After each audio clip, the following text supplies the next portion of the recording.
yung saya na nagsasalo-salo po tayo sa hapag, nagre-remind ito sa atin na si Jesus ay namatay para sa ating katubusan. So, ayun po. Kaya po sa mga life groups, wag po mawawala ang pagkain. Opo, yung kape, wag niyo pong iwawala po yan. Ano po? Okay. Kasi isang paraan po yun. Gawin po nating intentional. Ano po? Di po ba yung ating Santa Cena mamaya, paulit-ulit natin binabasa yung mga talata kasi pinapaalala po sa atin yung ginawa ng Panginoong Jesus. At hindi lang po yun, sa kanilang pong pagtitipon, sa kanilang pong pagsasama-sama, nagpe-fellowship po sila. Okay? Meron pong kasamang fellowship. Ang sabi diyan, inilaan nilang kanilang sarili sa turo ng mga apostol, magsasama-sama bilang magkakapatid, magsasalo-salo. Yung fellowship po dito sa English po, doon po sa English translation, may fellowship po na word diyan.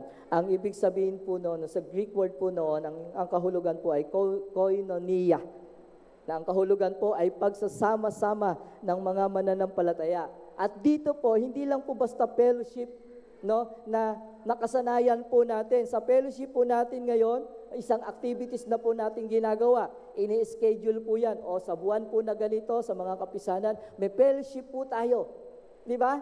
Ganun po natin nakasanayan. Parang isang activities lang sa atin yung fellowship. Nakasanayan lang po natin. May mga palaro, may icebreaker. Siyempre, may food din po, may pagkain din sa fellowship. Pero yung fellowship po na tinutukoy po dito ay higit pa po doon ang pakahulugan nila. Hindi lang po gano'n ang iniisip po nila. May palaro, magsasaya tayo, makakasama natin yung iba. Hindi. Yung fellowship po nila dito, nasa isipan po nila. Alam po nila yung ginagawa nila. Na kapag ginawa po nila yung fellowship, sinasabi po nila sa kanilang mga kasama, sa kanilang kapwa mananampalataya, welcome kayo sa buhay ko. Welcome kayo sa buhay ko. Ganun po ang ibig sabihin nun. Hinahayaan mo silang pumasok sa buhay mo. Ninanais mo sila, ginugusto mo sila na makasama mo sa buhay mo at gawin yung buhay kasama sila. Yung gawin yung buhay kasama sila. Yung journey mo as Christian, sinasama mo sila. Wini-welcome mo sila sa buhay mo. Yun po ang ibig sabihin po ng fellowship. Hindi lang po ito isang activity, kundi ito ay pagsasabi, gusto kitang makasama. Gusto kitang makasama sa journey ko. Gusto ko sa paglago ko sa Christian life ko, kasama kita, dalawa tayong sabay na lalago. Amen po. At hindi lang po yun ginawa nila. Ang sabi pa dito, hindi nawawala sa kanilang mga pagtitipon yun pong pananalangin. Amin po, hindi po nawawala sa kanilang pagtitipon yung mga panalangin. Prayer. They do life together, they eat together, nagpe-fellowship sila, nagpe-pray sila together, nag-aaral sila ng salita ng Panginoon together. At ito po yung tingnan po natin dito na gusto ko po mabigyan po natin ng pansin. Yung life together, yung pagsasama-sama nila, lahat ng ginagawa po nila sa pagsasama-sama po nila, hindi po nila ito ginawa ng minsan lang or ng isang araw lang sa loob ng isang linggo. Hindi po sila nagsasama-sama ng isang beses lang. Ginawa po nila ito araw-araw. Okay? Ginawa po nila ito araw-araw. In circles, not in rows. Mga kapatid, konting lang po, para in light lang po dun sa pag-aaral natin. Pwede bang itong first and second rows ay tumayo? Sige po, tayo lang po kayo. Ayan. Huwag na po kayong tatayo. Okay, sa pagtayo nyo po, tingnan nyo po yung mga nakaupo. Okay, mag-observe po kayo ng konti. Ano po yung na-observe po ninyo? Huwag na po kayo magsalita. Tingnan nyo lang po sila. Malulungkot? Ayun naman po. Okay, salamat po. Okay po, ito pong third row, second, fourth row, tayo po kayo. Ayan. Tingnan nyo din po sila, yung kanan at kaliwa po ninyo. Ayan. Okay na po, salamat po. Yung rows po dito sa atin pong kabila, pwede po ba, makikisuyo po ako, tayo po kayo at tingnan nyo po sila. Mag-observe po kayo, ano po napapansin po ninyo? Ang nakikita nyo po, yung mga nasa likod, ang nakikita nyo po, yung mga batok ng mga nasa harap nyo. Tama po? Nakikita nyo po. So pag salamat po, pwede na po kayo makaupo. Thank you po sa inyong cooperation. So papansin nyo po, pag ganyan po nakaupo kayo, ang kita nyo po yung batok ng mga, ay Pastor, ang itim-itim ng batok nung nasa harapan ko, Pastor. Pastor, ang daming puting buhok nung nasa harap ko, Pastor. Di ba? At nakikita nyo si Pastor. Siyempre, masaya ako, gusto ko na nandyan kayo. Ganyan yung pwesto ninyo, yung rows. Nakaganyan po kayo kasi yung attention po ninyo nasa akin, ganun din po yung sa gilid po natin. Kaya lang, ang nakikita lang po natin dyan, yung mga nasa harap po na madalas po sa atin. Yung mga mananampalataya po, no, mapapansin po natin sa pag-aaral po natin na gusto ko pong makita po natin, yung Sundays, yung ganito po, great po ito. Okay, maganda po na nagka-gather po tayo sa church every Sundays na nasa ganito pong position po tayo. Pero gusto ko pong bigyan ng diin sa ating pag-aaral. Sundays are great, but circles for me is best. Alam niyo po yung circle?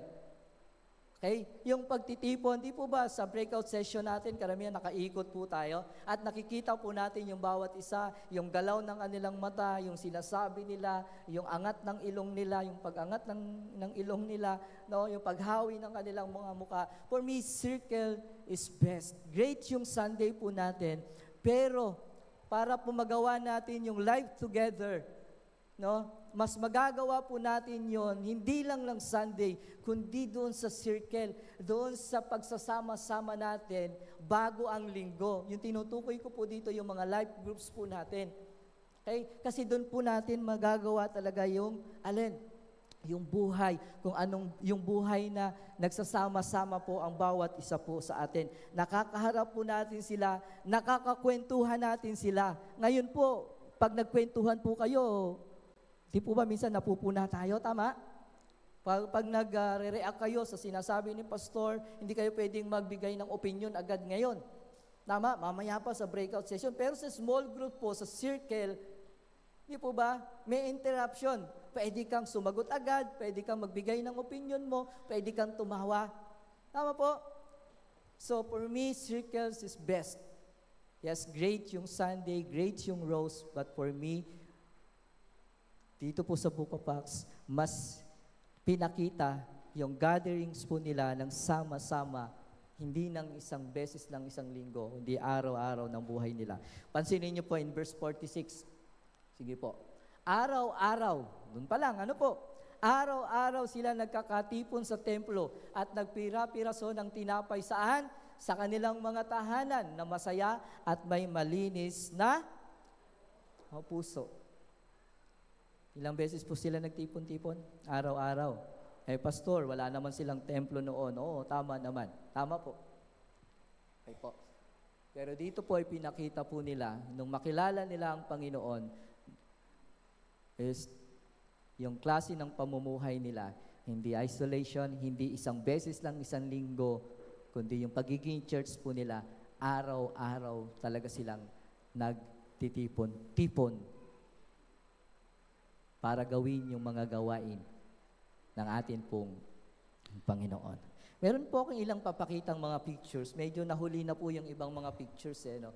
Hindi ko po na-gather yung ilang mga pictures ng ilang mga life groups po sa church po natin. Gusto ko pong ipakita po sa atin sa isang slide lang po. Ayan po. Kita nyo po ba sila? Medyo kita naman po. Ayan po yung ilang mga nangyayari sa mga life sa church po natin, yung mga life groups gathering, may kabataan, may YMO, may ilang kalalakihan, at ayan po, sa ilan, sa bahay, yung iba dito po sa baba natin, yan po ay hindi po Sunday ginagawa. Okay, yan po ay may Monday, yung iba may Saturday, yung iba may Thursday, yung iba may Friday. Hindi ko po nasama yung ng pictures ng mga kababayan kalalakihan. Dati every Friday na ginagawa po dito kasi gabi ko na po siya nagawa yung presentation, medyo na late na po. Okay po? So makikita po natin dito, nandyan po yung kanilang mga ngiti, nandyan yung kumakain po sila, pero wag niyo pong ipagkamali, Pastor, puro kain lang naman sila. Hindi, pagkatapos na po yan ang kanilang mga pag-aaral ng salita ng Panginoon. Okay po, pagkatapos na po nilang manalangin, saka po sila kumakain. Hindi po una yung pagkain, sa kanila. Kaya kung aatin po kayo, gusto niyo pong umatin ng life group at makakain po kayo, medyo magpalit kayo ng konti. Pastor, nagbigay ng tips si Pastor. Hindi po nahuhuli o nauunang kainan. Sa huli po lagi. Salamat, Pastor, sa tip. Hindi, biro lamang po. Nakikita niyo po yung ngiti po nila. Nakikita po niyo na nasa circle forms po sila. Nandun yung saya, nandun yung pag-aaral po na salita ng Panginoon, nandun yung tawanan po nila, nandyan po yung tawanan, bagamat hindi po natin naririnig. Mayroong mga tawanan, yung ilan po dyan, mayroong pong iyakan. Ilan lamang po yan sa mga life groups po dito sa church po natin. Pinapakita lang po dito that yung Area E community po natin is doing life together. And it's my prayer po, mga kapatid, na hindi lang po sila ang magkaroon ng community, ng life group po, na katulad po ng pinakita ko po. Nais ko po, ako po, at kasama po ang amin pong mga manggagawa, ating pong mga manggagawa. Nais po namin na walang member sa Area E na walang life group. Yan po yung pangarap po namin. Yan po ang pangarap po namin na ang bawat isa po sa inyo ay meron pong dinadaluhan ng life groups. Pastor, umati naman ako ng Sunday. Yes, maganda yan. Pero mas maganda na meron kang life groups. Na kung saan pwede kang tumawa, pwede kang umiyak, makakasama mo yung mga kapatid mo sa Panginoon na nagnanalangin, nag-aaral ng salita ng Panginoon at kumakain kasama sila na inaalala yung kabutihan ng Diyos sa inyong buhay. Gusto po namin at nais po namin, kaya nga po napag-usapan po namin na sa biyaya ng Panginoon sa buwan po na ito, this August, at the end ng year po natin sa December, meron po kaming ginugol na malaking porsyento po ng atin pong mga kapatid sa Panginoon. Ang bawat isa po sa atin ay talagang ma-incorporate po natin sa mga life groups. Kaya po merong life group trainings and mentoring every Friday ang Calcab, ang mga kabataan every Thursday with Pastor Peter at ang mga YMO in Monday and Saturday. Bakit po namin ginagawa yon? Bakit po? Paghahanda po iyon dun po sa pangarap po namin. At nawa maging pangarap din po ng bawat isa po sa atin na mapabilang ang bawat isa po sa atin sa mga life groups. Bakit po? Tulad po ng sinabi ko kanina, nilikha tayo ng Diyos, iniligtas tayo ng Diyos para maging bahagi ng buhay ng isa't isa. Hindi man po tayo pare-pareho ng magiging role po natin. May iba-iba po tayo. Iba-iba po tayo ng mga karakter. Sa mga life groups po ninyo, mapapansin nyo po talaga na magkakaiba kayo. Yung iba, tahimik. Tama po sa mga life groups, sa mga nagla-life groups dito. Yung iba, kahit anong gawin mo, hindi talaga nagsasalita. Okay? Yung natapos na yung life groups ninyo, natapos na yung kainan ninyo, hindi pa rin nagsasalita. Siguro nahihiya lang. Merong mga taong mahiyain. Tama po? Magkakaiba po tayo. May iba naman, ganito, ang lakas-lakas tumawa. Gusto nyo po bang mapatunayan yon? Mga kapatid, tawa. Di ba, nagtatawa lang sila. Meron po malalakas tumawa. Okay po? Yun bang, sabi nga ng Pastor Daniel, kaya na niya, nag-aaway. Yun pala'y nagkukwentuhan lang. Hindi po ba? Marami po, madidiscover nyo po kapag may mga life groups po kayo, yung iba malakas palang tumawa. Si ganito pala, hindi pala tahimik yan. Talaga palang ano yan? Madaldal, yung term yung lagi palang nagsasalita yan. Yung iba, hindi lang po malakas tumawa. Meron din pong mga iba na malakas din pong kumain. Kasi nagbabitamins. Yung iba malakas kumain, malakas magkape, tulad ni Pastor. 4 hanggang 5 kape sa isang araw. Kasi yung kape po na meron ako, kaya po akong ipaglaban. May iba, malakas tumawa, biro lang po yung malakas kumain. Meron po silang hindi ko po sinabing malakas kumain, tapos yung iba hindi na nakakakain, no. Yung iba nga po nakakapag-take out pa. No? Merong mga taong mga tagapakinig, no? Yung iba, makakasama mo, madidiscover mo na magaling pala silang mag-encourage, no? May iba na walang ginawa, kundi kapag sharing time, iyak ng iyak. Pero lahat po may papel, lahat may bahagi. At bawat isa po ay mahalaga. Sa ganoong community po natin, sa ganoong community, nabubuo po ang larawan ng pag-ibig ng Diyos. Nagiging tunay po tayong church. Nagagawa po natin ang maging isang church po talaga. In community, in circles, nabibuild po yung relationship at hindi lang po isang relasyon ang mabubuo, kundi authentic relationship ang nangyayari po in circles, sa mga life groups, sa mga small group po natin. Hindi po perfecto, pero tiyak po ako, ma-experience nyo po sa mga life groups, yung authentic relationship, yung sa panahon ng isang member ng life group, ng isang kapatid mo sa Panginoon, doon mo nalalaman kasi dito, hindi natin alam kung sino yung nag-struggle. Hindi mo masyadong alam, maliban kung yan ay kapatid mo o kasama mo sa bahay. Tama? Pero yung kapatid mo sa Panginoon, hindi natin alam kung sino ang may problema ngayon dito. Hindi mo alam kung ano yung problema ng katabi mo ngayon. Tama? Hindi mo napapansin, hindi mo nakikita kung ano yung pinagdadaanan niya sa buhay. Pero in life groups, in community, in circles, pwede mo dong malaman kasi doon sila nagsishare, doon sila naghihinga ng kanilang pinagdadaanan at doon mo sila natutulungan. Tama po? Hindi natin matutulungan ng isa't isa kung laging ang gatherings natin every Sundays lang. Hindi natin ganun gagawin lang o hindi nais ng Diyos na ganun lang natin gawin yung church. Dapat may iba pa tayong mga araw na nagmi-meet together para magawa po natin talaga yung disenyo ng Diyos sa church.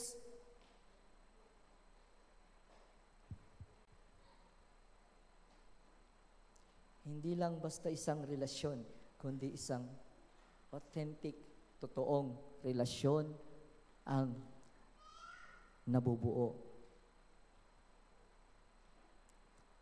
Dinisenyo tayo ng Diyos for community, not for isolation. Mga kapatid, we are all connected. We belong to each other in Christ. We are made for each other.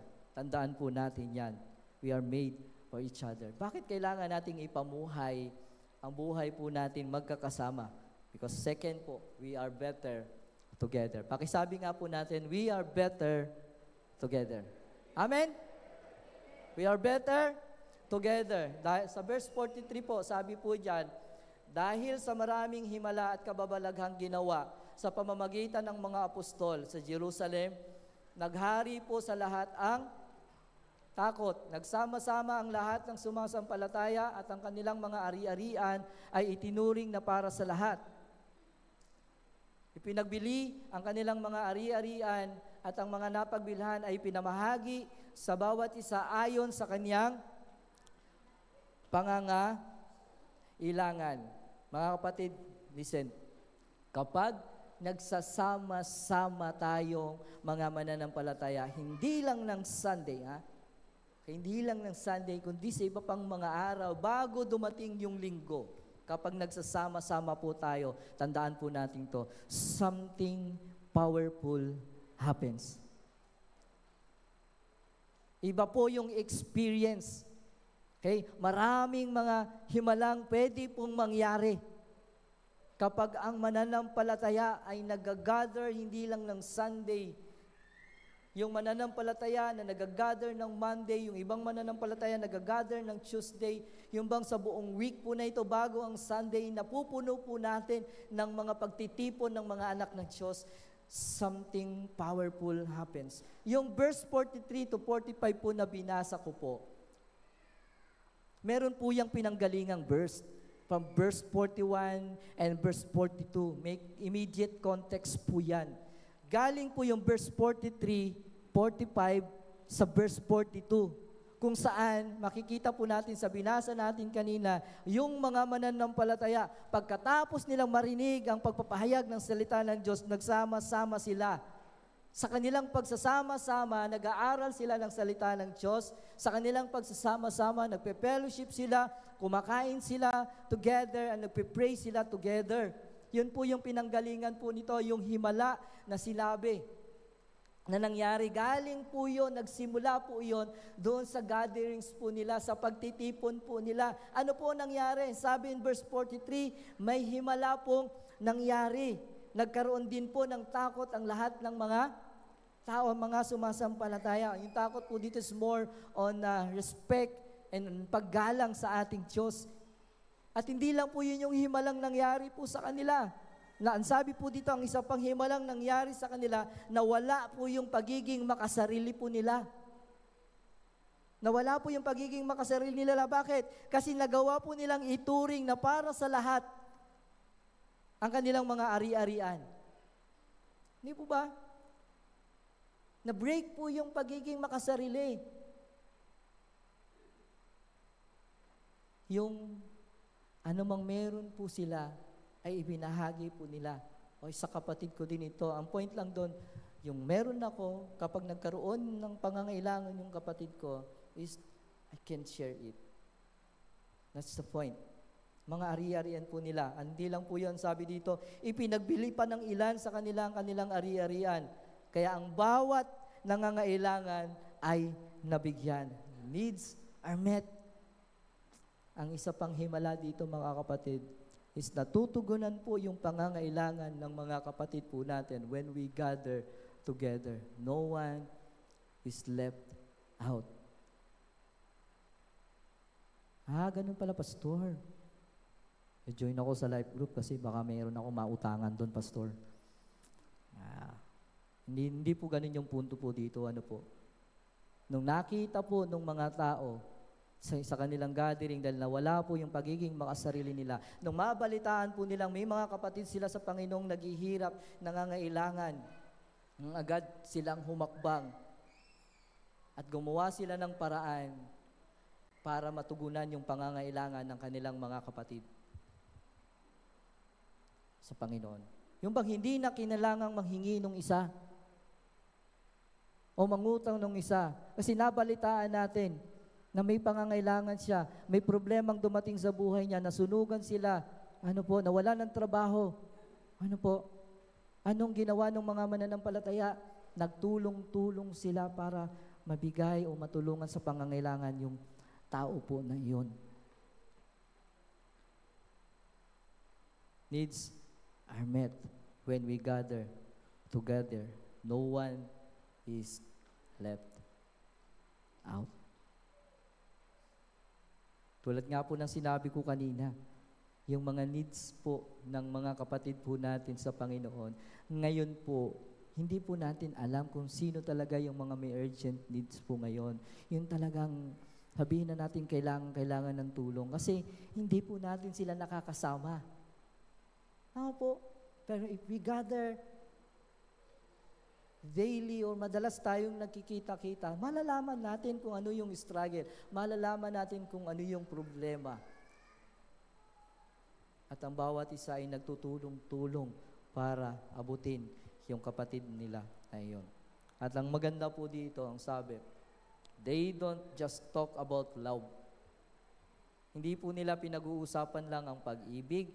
Ang pag-ibig hindi lang lumalabas sa kanilang mga bibig. They live it out in generosity and sacrifice. Okay. Hindi lang sila nag-uusap-usap, paano ba natin mamahalin itong ating mga kapatid? Paano ba may i-share yung love? Ano ba ang ibig sabihin talaga ng love?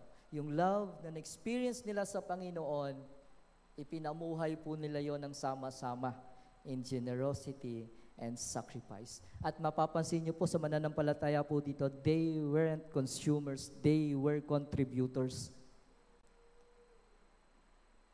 Hindi po sila yung tanggap lang ng tanggap. Hindi po sila ganun tanggap ng tanggap. Magkakaiba po ang kalagayan nila sa buhay. May mayaman, may mahirap. Pero lahat po sila, hindi po sila nandun sa kalagayan na consume lang sila ng consume. Tanggap lang ng tanggap. Nagko-contribute po sila sa abot po ng kanilang mga makakaya. They weren't consumers, they were contributors. Itong mananampalataya na ito, pinakita po nila that they are better together. Bakit? At ang maganda pa dito, na makita po natin na better po talaga kapag nagsasama-sama tayo. Bakit? Kasi nagre-reflect po sa atin yung puso ng atin pong Panginoong Hesus. Nakikita ng mga tao kung anong puso meron tayo. Nakikita po nila ng mga tao in our gathering, sa pagtutulungan po natin, sa pagmamahalan po natin, yung puso at pag-ibig ng atin pong Panginoong Hesus. At hindi lang po yun, sa mga pagtitipon o pagsasama-sama natin in circles, malalaman po ng mundo na tayo nga ay tunay na alagad po ni Kristo. Okay, na tayo ay mga tunay na alagad ni Kristo. Kapag ginagawa po natin yung life together, kapag nagsasama-sama tayo, no, sa ating mga pagsasama-sama, nagtutulungan tayo, nag-aaral ng salita ng Panginoon, wala yung pagiging makasarili. Nalalaman ng mundo na tunay nga tayong disipulo ni Kristo at tunay nga nating mahal ang ating Panginoong Hesus. Ang sabi in John chapter 13, ayan, sabi, yan po binanggit ko kanina. Sabi sa John chapter 13, verse 34, "A new command I give you, love one another as I have loved you, so you must love one another. By this, everyone will know that you are my disciples if you love one another." So paano daw po mapapatunayan o makikita o malalaman ng mundo na tayo nga ay mga alagad ni Kristo kapag tayo po ay nagmamahalan sa isa't isa. And the best practice po ng command po na ito na love one another is nasa context po ng pagtitipon. Doon po yung best practice po nito. Yung love one another. Diba, yung love na kung saan nakikita sa mga actions natin kung paano tayong tumutugon sa pangangailangan, kung paano tayong tumutulong sa nakikita nating mga kapatid na kailangan po ng tulong. That's love one another. At sa Bible po, hindi lang naman one another ang command ng Panginoon. Marami pa po yung tinatawag nating one another command. Isa lang po sa one another command, yung love one another. Ang sabi po ay nasa 59 yung commands ng one another. At isa lang po dyan yung love one another. Sabi po, naglagay po ako dyan ng ilang mga examples ng one another command. Yung binanggit ko kanina na love one another. Okay, may command din po, kasama po sa 59 commands na yon, yung serve one another. Serve one another. Encourage one another. Forgive one another. Bear one another's burden. Confess your sins to one another. Pray for one another. Be devoted to one another. Admonish one another. Marami pa pong one another commands ang mababasa po natin. Ilan lang po yan sa halimbawa. Ito pong mga utos po na ito pong mga one another command po na ito, ulitin ko po, ang best practice po na ito, na mga commands na ito ay nasa context po ng sama-sama. In circles. Hindi po natin masusunod o magagawa ang mga utos na ito kung ayaw mong maging part ng community. Kung ayaw mo o hindi mo ginuguston na maging bahagi ng mga life groups. Kung wala kang desire sa life groups, di mo ma-experience yung blessing ng command na ito kung di ka part ng mga life groups. Hindi ka makakatulong sa iba, hindi ka makakapag-encourage ng iba kung hindi ka kasama sa mga community or sa life groups na meron po sa church natin. Life group is the best place para po ma-practice yung commands po na ito. Amen po? Yun po yung best practice. Indeed, we are better together. Amen po? Nakikita po ba natin na talagang better, mas maganda, mas mainam na tayo po ay nagsasama-sama. Hindi lang ng linggo, kundi sa bawat araw na dumaraan bago po ang linggo. Sa mga ngaral po, chapter 4, verse 9, ang sabi diyan, ang dalawa ay mabuti kaysa isa. Mas marami ang bunga ng anumang gagawin nila. Kapag nabuwal ang isa, maitatayo siya ng kanyang kasama. Kawawa ang nag-iisa, sapagkat walang tutulong sa kanya kapag siya ay nabuwal. Kung malamig ang panahon, maaari silang magtabi sa higaan upang parehong mainitan. Ngunit saan siya kukuha ng init kung siya'y nag-iisa? Kung ang nag-iisa ay maaring magtagumpay laban sa isa, lalo na ang dalawa. Ang lubid na may 3 pilipit na hibla ay hindi agad malalagot. Okay po, sa talata pong ito, no need na po ng explanations. Ipinapakita po talaga na mas mainam na meron kang kasama sa Christian life mo, sa journey mo. Amen po? Sabi po kaya sinabi po ni Helen Keller ay ganito po, alone we can do so little, together we can do so much. Amen po? Alone we can do so little, together we can do so much. May magagawa ka naman talaga ng mag-isa. Tama po, may magagawa kang mag-isa. Marami kang pwedeng gawing mag-isa. Po ba? Pero mas may magagawa at mas marami kang magagawa kung ikaw ay may kasama doon sa ginagawa mo. In community, listen, in community, we share burden. We multiply joy and meet each other's needs. Yun po ang nangyayari sa community. In community, we grow faster and stand stronger. Sa community po, we can practice radical generosity and support katulad po ng ginawa ng una pong mga mananampalataya. Doon po yung practice po ng lahat ng ito. We are created for community. We are made for each other. We are better together. And last, we are called to be together. We are called to be together. Verse 46 says, araw-araw sila'y nagkakatipon sa templo at nagparapiraso ng tinapay sa kanilang mga tahanan na masaya at may malinis na kalooban. Mga kapatid, tandaan po natin, hindi lang po isang suggestion, hindi lang suggestion ng Lord ng community.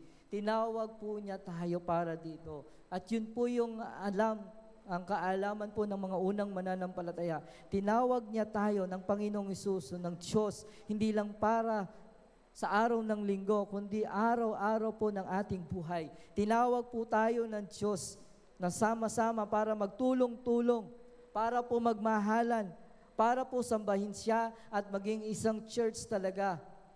Tinawag po tayo to do life together.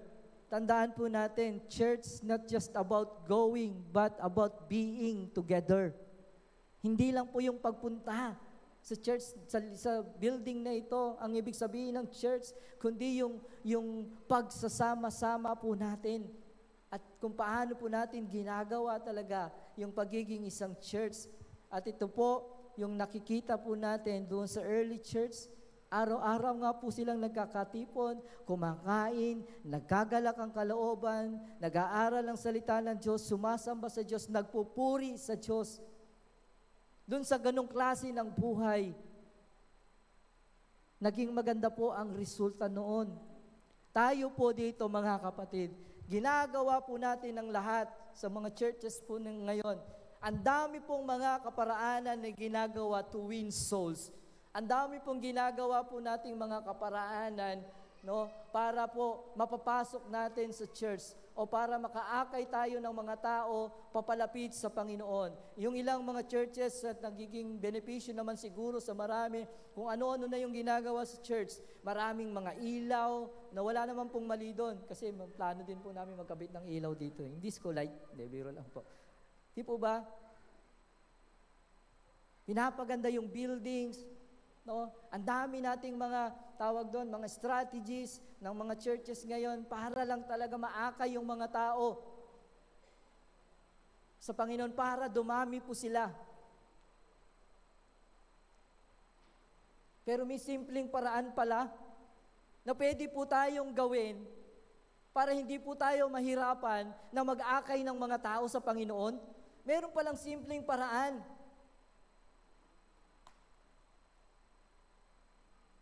Para yung mga kapitbahay natin, yung malalapit sa church natin, ay pumasok dito sa church building natin, makasama po natin sa mga cell groups. Meron palang paraan. Simple lang pala yung paraan. Ano lang ang kailangan gawin? Do life together. Magsama-sama kayo ni small group. Mag-aral kayo ng salita ng Panginoon, maging faithful kayo, maging generous kayo sa inyong mga small group. Ipakita nyo sa mundo na nagtutulungan kayo, na nagmamahalan kayo.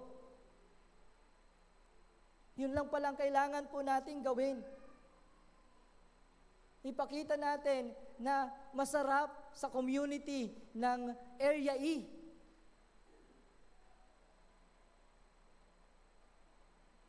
Ang sabi po sa verse 47, nagpupuri sila sa Diyos at kinalugdan sila ng lahat ng tao. At bawat araw ay idinaragdag sa kanila ng Panginoon ang mga iniligtas. Di ba dito po nagsimula ang church, ang dami ang paglago nila. Ang dami pong naligtas, ang dami pong nakakilala sa Panginoon. Hindi sila nag-evangelistic concert. Ang ginawa po nila, nag-meet sila together, nag-pray sila together, nag-fellowship sila, nag-study sila ng salita ng Panginoon together. Anong ginawa ng Diyos? Dahil doon sa kanilang buhay, dinagdag ng Panginoon yung maraming mga taong kanyang inililigtas. Ang Lord ang nagligtas, ang Lord ang nagdagdag sa kanila. Ano lang ang ginawa nila? Nag-fellowship, ulitin ko, nag-pray together, kumain together, nag-study ng word together. Yun yung strategy ng multiplication. Doon dapat po tayo bumalik. Kaya po kami talaga, sinisikap po namin, wala pa po kaming ibang ginagawa ngayon ng mga workers. Ginagawa po namin is talagang to develop yung mga leaders, mga life group leaders natin, na ma-incorporate sa mga life groups yung mga members natin. Bakit? Kasi ito po yung isang paraan para maraming mga tao ang maligtas. Idagdag dun sa mga life groups.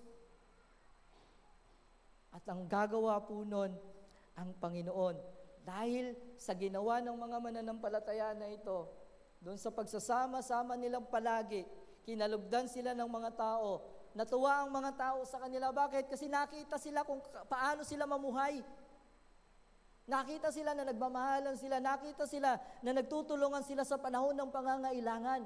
Nalugod yung mga tao sa kanila. Na-bless yung mga tao sa ginagawa nila. At itong mga tao na nakasaksi sa mga ginagawa po nila, iniligtas ng Panginoon at dinagdag sa kanila.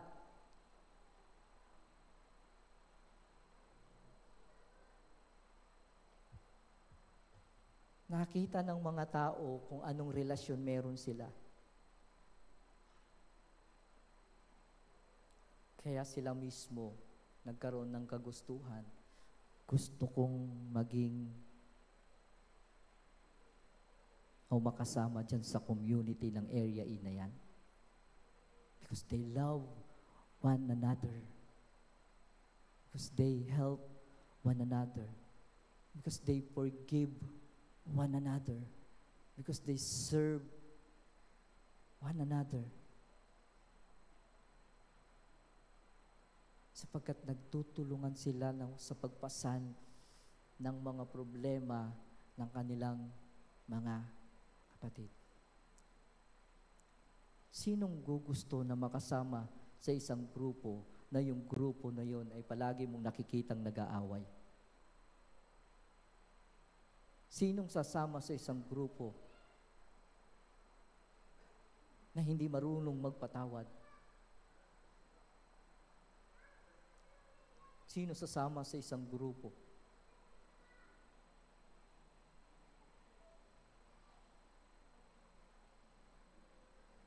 na hindi genuine yung love?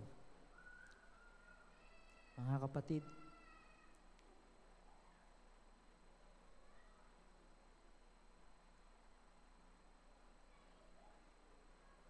lalago po tayo. Pwede tayong lumago.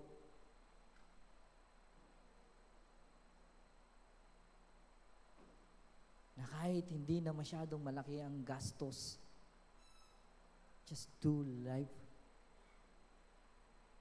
together. Leaders, church leaders, life group leaders, ang iyak ng puso naming mga manggagawa ng bawat isa po sa atin maging miyembro o maging kabilang sa mga life groups.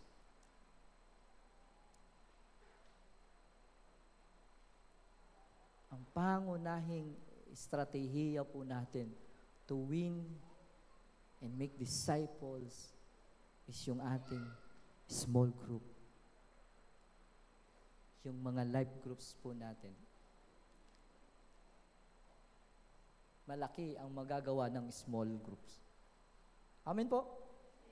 Small group ang tawag natin, pero malaki po ang magagawa po nito para sa kaharian ng Panginoon. Ang bottom line po natin, God didn't just save us for heaven.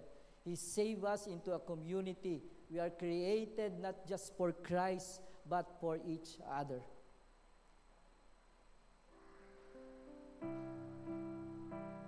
We are created not just for Christ, but for each others.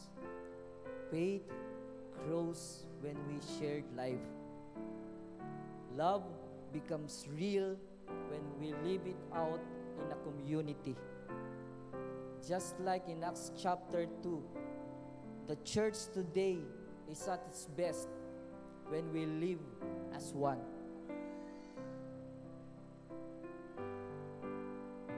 Sa time ng early Christian, sabi, the world turned upside down. Malaki ang naging pagbabago sa community na kung saan nandun yung mga mananampalataya, nagtitipon-tipon sa mga tahanan po nila in small group. Grabe ang naging pagkilos ng banal na espiritu sa panahon po nila. Pero anong naging susi po? Yung life together. Yung pagtitipon po nila, kinalugdan po ng Diyos at ng maraming mga tao. Mga kapatid, church leaders, life group leaders, life members, ganoon din po ang kayang gawin ng banal na espiritu sa mga church gathering po natin, sa Sundays natin, and in between Sundays po natin, from Monday to Saturday, malaki po magagawa ng banal na espiritu sa mga pagtitipon po natin, sa mga life groups po natin, sa mga life togetherness po natin. Community can be changed. Pwede pong mabago yung community po natin, yung paligid po natin.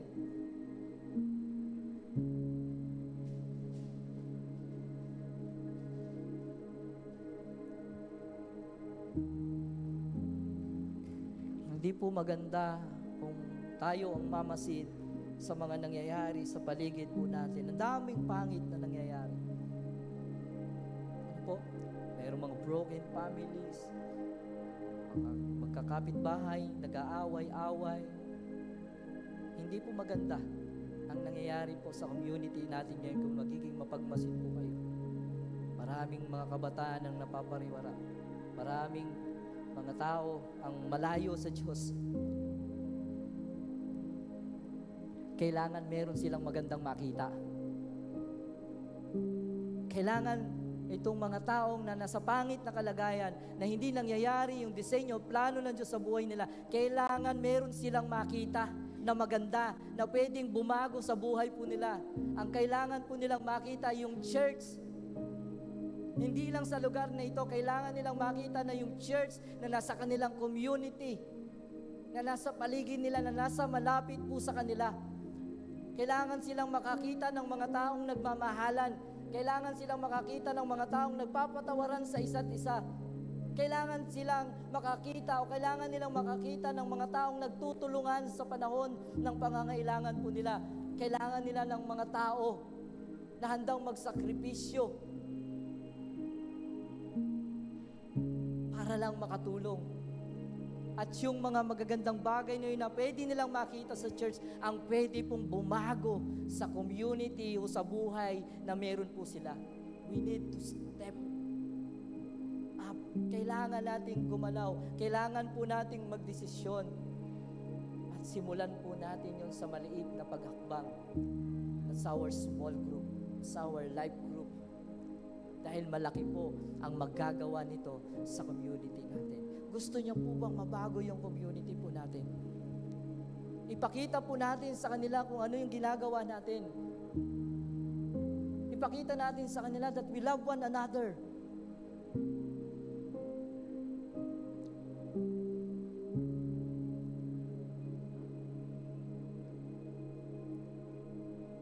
Mga kapatid,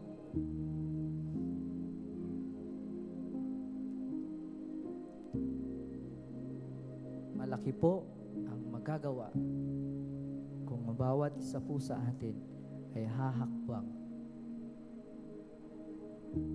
sa pagiging isang church. Be the church. Not just go to church, be the church. In our application, mag-join tayo ng life group. Mga kapatid, kapag may nag-anyaya po sa inyo, please, kapag may nag-anyaya sa inyo, meron ka na bang life groups? Kung wala pa, baka i-invite kita sa life groups ko. Every Tuesday, every Wednesday, meron kaming life groups. Join ka. At welcome na welcome ka doon. Kapag may nag-invite sa inyo ng gano'n, huwag na kayong tumanggi. May magagawa din kayo sa life groups na yun. Yung buhay mo, may magagawa ka na hindi nila nagagawa na kailangan po nila. Join a life group. Kailangan mo yun. Kailangan ka nila at kailangan mo sila. Nandyan yung mga life group leaders natin na nagli-lead ng mga live ng breakout sessions natin. Yung breakout sessions natin, ang purpose talaga nito is mai-connect po tayo sa mga life groups. Life group leaders, yun yung purpose niyan. Hindi lang para ma-meet nyo sila ng Sunday. Ang purpose niya na mai-bridge natin sila, maitulay talaga natin sila sa mga life groups para magawa talaga ninyo yung church, yung life together. Kaya, i-encourage ko din kayo na sa mga life groups. Ngayon, mamaya wala tayo. By next week, may life groups tayo. Mag-join ng breakout session, mag-join kayo doon. Kasi opportunity yon. Kung wala kang life groups, ay pwede kang magkaroon ng life groups or ng community. Nandyan sila na lumalapit sa inyo. Hindi lang para ma-force kayo na maging member ng life group, kundi para makita ninyo na mahalaga kayo sa kanila at kailangan ninyo ang isa't isa. Atin pong pagtatapos, again, huwag po tayong mahiya na mag-join sa mga life groups. Makakatulong po ito para sa bawat isa po sa atin. Mag-commit po tayo sa mga life groups para lumalim po tayo sa atin pong Panginoon. Again, tayo po ay nilikha ng Diyos para sa isang community. We are made for each other. We are better together. And we are called to be together. Let us pray. Aming Panginoon, salamat po for giving us chance, Lord, to study to this series, Lord, about life together. Ako po, Panginoon, kahit kami ng mga manggagawa, kailangan namin ng community. Kailangan namin ng life groups na we can share yung burden namin. We can help others na kung saan pwede din po namin ma-experience yung tulong ng iba pang mga tao sa buhay po namin. Lord, makita mo po, o makita po ng iyong mga anak kung gaano po kahalaga ang importansya na magkaroon po sila ng mga life groups sa buhay po nila. Yung mga taong makakasama po nila sa buhay nila, sa Christian life nila, Panginoon. Lord, gusto po namin ma-reach out yung community po namin through that small group. Sa pamamagitan ng mga life groups, Lord, na unti-unti sa iyong biyaya, tulong po, Panginoon, ay mabuo po namin. Panginoon, hinihiling po namin ng pagtulong ng Banal na Espiritu sa amin pong pangarap ngayong buwan. At bago matapos po ang taon na ito, na hindi lang po ilan ang mapabilang sa mga life groups. Hindi ang bawat isa po sa amin, Panginoon. Yung walang maiwan, Panginoon. Walang miyembro ng IRM Area E, Panginoon, ang hindi maging kabilang sa life groups. Lord, tulungan niyo po kami. Hindi po namin magagawa ito ng sa sariling lakas at karunungan lang po namin. Tulungan niyo po kami magkaisa sa isang pangarap po na ito po, Panginoon. Para sa church po na ito. Gabayan niyo po kami sa pangalang banal ng aming pong Panginoong Hesus. Amen. Amen. Mga kapatid, bago po ako bumaba, again, kung nangusap po ang Panginoong Hesus sa iyo at napifeel mo ngayon na kailangan mo ng life groups, approach nyo lang ang inyong mga workers sa kababaihan, mag-approach kayo kay Jack, mag-approach kayo sa mga leaders ng kababaihan sa kalalakihan, lumapit kayo sa inyong Pangulo, lumapit kayo sa pastor, mga pastor. Ano po, just say, sabihin nyo lang, Jack, gusto ko, pastor, gusto ko nang maging miyembro ng life groups. Kanino ako pwede? Kanino ako pwede? At kapag may lumapit po sa inyo, kung hindi nyo kayang magsabit, may lumapit sa inyo, again, mag-join po kayo. Salamat po. Muli po, sa Diyos po ang papuri.